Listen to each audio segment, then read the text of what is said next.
మనోజ్ ఇద్దరి మధ్య good relation కంటిన్యూంత వరకు కూడా ఎలాంటి వ్యవహారం బయటకు రాదు. ఇద్దరి మధ్య రిలేషన్ దెబ్బతిన్న నేపథ్యంలోనే ఆమె అడ్డం తిరిగి డబ్బులు ఇవ్వలేదు కాబట్టి వ్యవహారం బయటకు వచ్చి తెలుస్తోంది Manoj. Thank you Nareddy. So ఇక్కడ ఒక ఇంట్రెస్టింగ్ కామెంట్ వచ్చింది, నేను ఆ కామెంట్ కూడా చదువుతాను ఒకసారి. అన్న అన్షు రెడ్డి వేసుకున్నటువంటి ఆ డాల్సీ అండ్ గబానా అనేటువంటి ఆ బ్రాండ్ షర్ట్ చూడండి అని కామెంట్ వచ్చింది, నా పక్కన కనబడుతోంది. నాకు తెలియదు, ఆ కామెంట్ చూసిన తర్వాత నేను దీన్ని చెప్తూ ఉన్నాను. దాని స్టార్టింగ్ ప్రైస్ వచ్చేసి 60,000. ఆ డ్రెస్కి దాని విలువ, ఆ డ్రెస్ విలువ 60,000 రూపాయలంట ఆ బ్రాండ్కి. మరి ఇంత బ్రాండెడ్ వస్తువులు వాడుతున్నారు ఆవిడ. సో తన డ్రెస్ కూడా కామెంట్ చేస్తున్నారు పబ్లిక్ అంటే ఎంత కీన్గా అబ్జర్వ్ చేస్తున్నారు అర్థమవుతుంది. అట్ ది సేమ్ టైం తను మేకల్లా ఇస్తానని చెప్పి 2 months క్రితం తను ఒక ఆడియో వాట్సాప్లో పంపించింది ధర్మేంద్రకి. అంటే 1-2 నెలల్లో 1,50,00,000 రూపాయలు ఎలా సంపాదించగలుగుతున్నారు అంటే ప్రభాస్ లాంటి వాళ్ళు, లేకపోతే పవర్ స్టార్ పవన్ కళ్యాణ్ లాంటి వాళ్ళు, అల్లు అర్జున్ లాంటి వాళ్ళు, ఈ స్థాయిలో ఉన్న వాళ్ళకి రెమ్యునరేషన్లో భాగంగా సినిమాలో హీరోలుగా హీరోయిన్లు నటిస్తున్నారు కాబట్టి ఒక సాంగ్ కనో లేకపోతే ఇంకేదైనా స్పెషల్ సాంగ్ కనో రకరకాల 1 2 కోట్లు 10 కోట్లు 50 కోట్లు 100 కోట్లు వస్తాయి.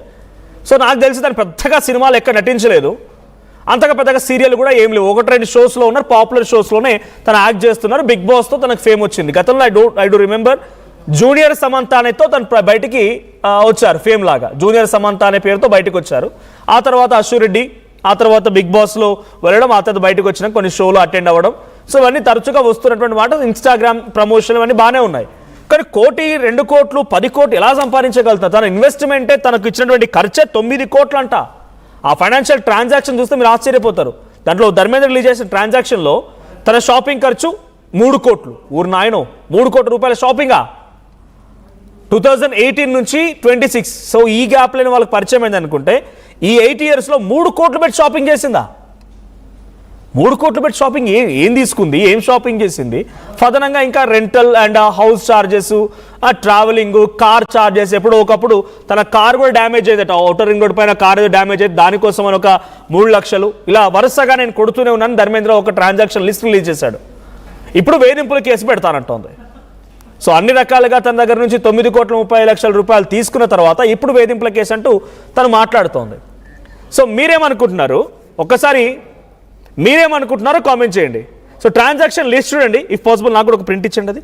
సో ఇక్కడ ట్రాన్సాక్షన్ లిస్ట్ చూస్తే ఈ ట్రాన్సాక్షన్ లిస్ట్లో మీరు ఒక్కోటి గమనించండి. ఆ ఒక్కో దాంట్లో ఒక్కో విస్తుపోయే విషయాలు, అంటే మీరు డైరెక్ట్గా షాక్ అవుతారు ఈ ట్రాన్సాక్షన్ లిస్ట్ చూసిన తర్వాత. దీనిలో జెన్యూన్ ఎవరు, అశ్వు రెడ్డియా లేకపోతే ధర్మేంద్ర? మీ సపోర్ట్ ఎవరికో మీరు కామెంట్ చేయండి. సో ఇక్కడ ట్రాన్సాక్షన్ లిస్ట్ నేను చూపిస్తున్నాను. ఈ ట్రాన్సాక్షన్ లిస్ట్లో hall mark, Venkat Sai, Ashwini Koya, so తర్వాత 10,000 రూపాయలు ఒకసారి, 50,000 ఒకసారి, 20,000 ఒకసారి, ప్రతిసారి బ్యాంక్ ట్రాన్స్ఫరే 30,000, 3 లక్షలు, 4 లక్షలు, 5 లక్షలు, 1 కాదు 2 కాదు. ఊరు నాయన ఈ ట్రాన్సాక్షన్ల విలువ చూస్తే మరి ఇంత పెద్ద మొత్తంలో ట్రాన్సాక్షన్లు ఏంది? 9 కోట్ల అంటే ఏడాదికి 1 కోటి రూపాయల చొప్పున ఖర్చు చేసిర్రా.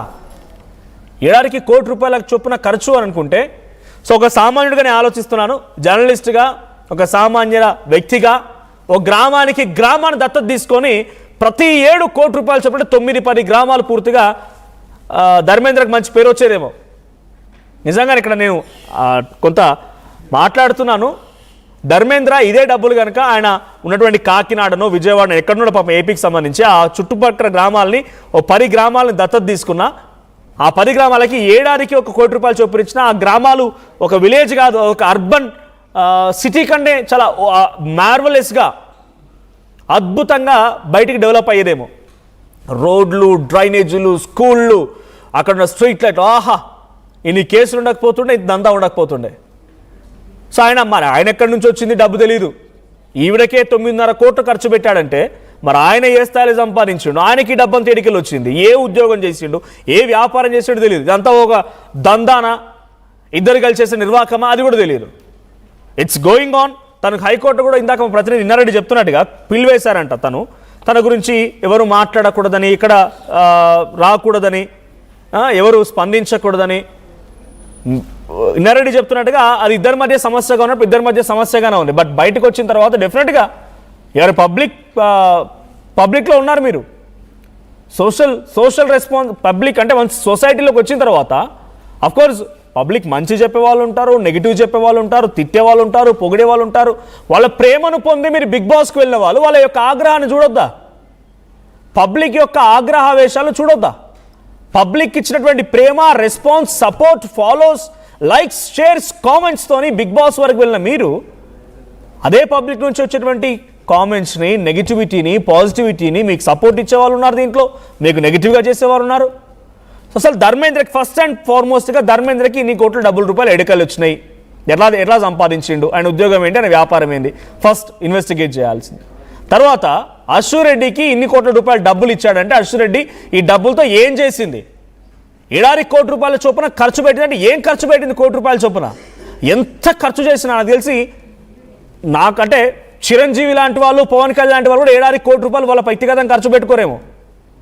మరి ₹1 చొప్పున ఏ రకం ఖర్చు పెట్టింది, ఎందుకు ఖర్చు పెట్టింది, తను ఇప్పుడు తిరిగిస్తానంటుంది, ఎలా తిరిగిస్తుంది, తనకు వచ్చే ఇన్కమ్ సోర్స్ ఏంటి, ఒక 2 నెలల్లోనే ₹1, 2 కోట్లు ఇస్తానంటుందంత ఇన్కమ్ సోర్స్ షోస్ చేస్తే ఇంత పెద్ద మొత్తం డబ్బులు వస్తాయా, వ్యాపారాలు ఉన్నాయా, వీళ్ళ డ్రెస్సింగ్, వీళ్ళ లైఫ్ స్టైల్. అందుకే చెప్తూ ఉంటా, దయచేసి ఆర్టీవీ చూస్తున్నటువంటి ప్రతి ఒక్క ఈ వ్యూయర్ నేను రిక్వెస్ట్ చేస్తున్నా, సోషల్ మీడియాలో వచ్చేటువంటి ఇలాంటి సోషల్ మీడియా ఇన్ఫ్లుయెన్సర్లుగా చలామణి అవుతున్నటువంటి వ్యక్తులని, అమ్మాయిలని కానీ అబ్బాయిలని కానీ, వీళ్ళని చూసి మోసపోకండి.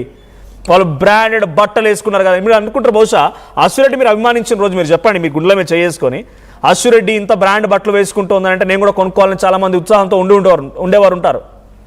వాళ్ళలాగా రెడీ అవ్వాలి, వాళ్ళలాగా వ్లాగ్స్ చేయాలి, వాళ్ళలాగా రీల్స్ చేయాలి, వాళ్ళలాగా మనం జిమ్కి వెళ్ళాలి, వర్కౌట్ చేయాలని అట్రాక్ట్ అయ్యే వాళ్ళు ఉంటారు. కానీ దాని వెనక అంటే ఈ తతంగం వెనక ఎంత పెద్ద కథ ఉందో ఇప్పుడు బయటపడింది.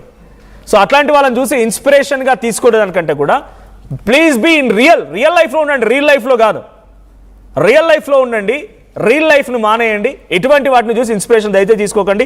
ఫైనల్ని అడుగుతుంది ఒకటే, ఈ ఇద్దరిలో ధర్మేంద్ర ఆర్ అశ్వరెడ్డి ఇద్దరిలో జెన్యూన్ ఎవరైనా మీకు అనిపిస్తోంది, కామెంట్ చేయండి.